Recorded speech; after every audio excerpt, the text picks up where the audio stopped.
Hello and welcome again to a chapter a day.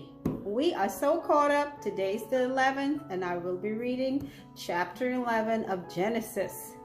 I checked my website this morning, my channel rather. There were no more comments or questions, so that's fine. We are just going to go right on into our next reading. But first, a quick recap of what we've done so far in chapter 10, which was to give a sort of genealogy of Noah's children, his sons rather, Shem, Ham, and Japheth. All the sons, and I believe they just maybe named sons more than daughters, but maybe there were some daughters listed here too. And it goes on all the way through chapter 10, naming the different genealogies of each one of those sons. And I think maybe there were one or two names that I recognize, like, well, let's see. Cush, I've heard of the Cushites, I've heard of Nimrod, Babel, Erech, Nineveh, some of those cities that we will hear of later on. Canaan, we know that is what Ham was called.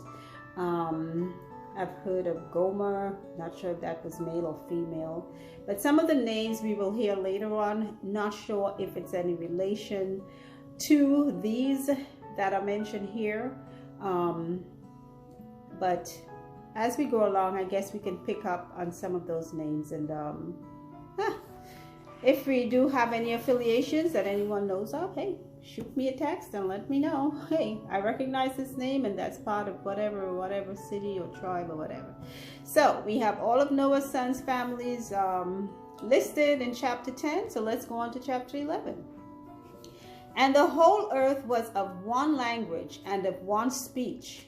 And it came to pass as they journeyed from the east that they found a plain in the land of Shinar, and they dwelt there. And they said one to another, Go to, let us make brick, and burn them thoroughly.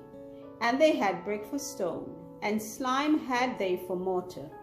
And they said, Go to, let us build us a city and a tower, whose top may reach unto heaven, and let us make us a name, lest we be scattered abroad upon the face of the whole earth.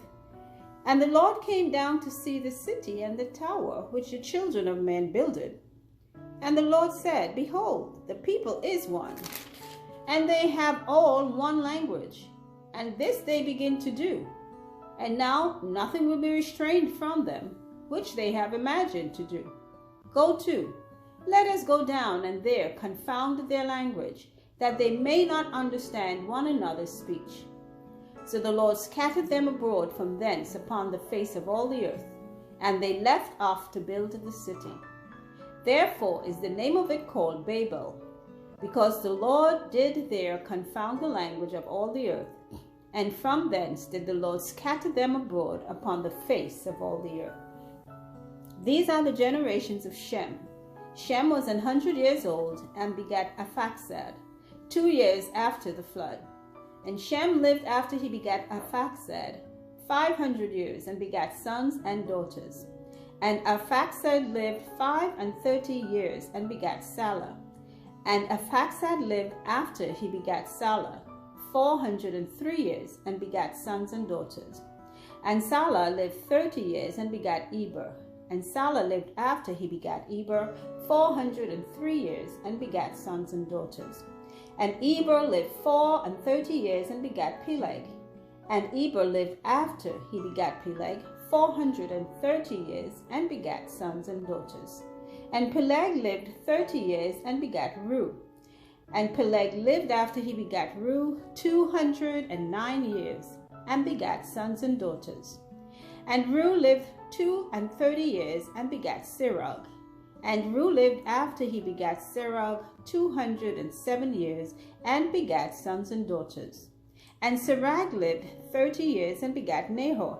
And Serug lived after he begat Nahor 200 years, and begat sons and daughters. And Nahor lived 29 years, and begat Terah.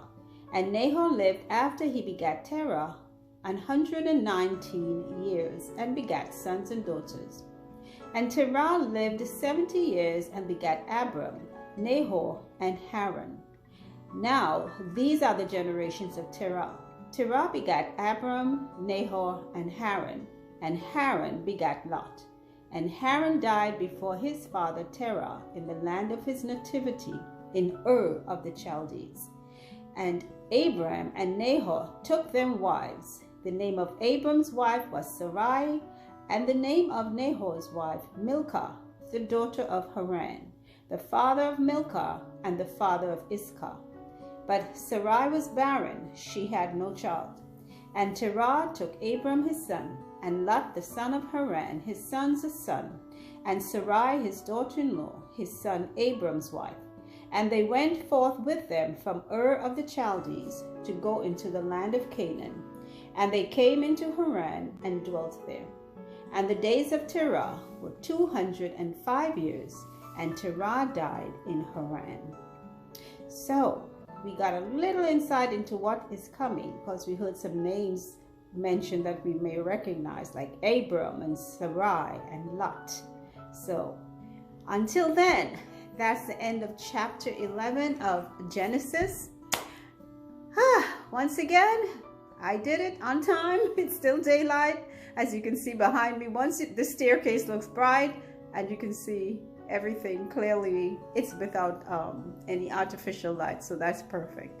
So thank you again for listening, and feel free again to make your comments and questions known on the channel. And until then, have a good day. Bye.